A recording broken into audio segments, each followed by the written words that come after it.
Hi there. If you're like me, you want to find the highest quality, best tasting food for the lowest price.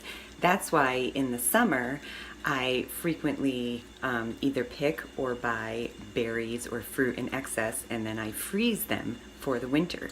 So today I'm going to show you how to freeze blueberries. You can do it with anything. You can slice peaches, you can do strawberries, you can do raspberries, you can do other berries or other fruits. You could do this with apples. Any fruit that you wanted to purchase in bulk, inexpensively, or pick your own and put away for the winter to save money, you can do this with. After you've gathered the fresh fruit of your choice, you will need to peel and slice if necessary and gather a baking sheet. I like to use one with sides so my berries can't roll away, and parchment paper if you like. Arrange your fruit on the baking sheet, single file, pick out stems, leaves, bad fruit, and bugs. Place fruit in freezer. As you can see here, I have carefully stacked two baking sheets, one on top of the other.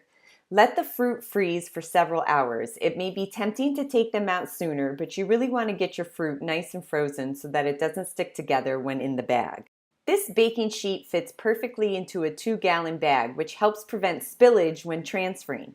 As long as the frozen berries do not thaw, they will not clump or stick together and will be easy to take out, just the amount you need all winter long. If you found this food money saving tip useful, I want you to do two things for me. So the first is going to be like this Facebook page, Grace Benkovitz.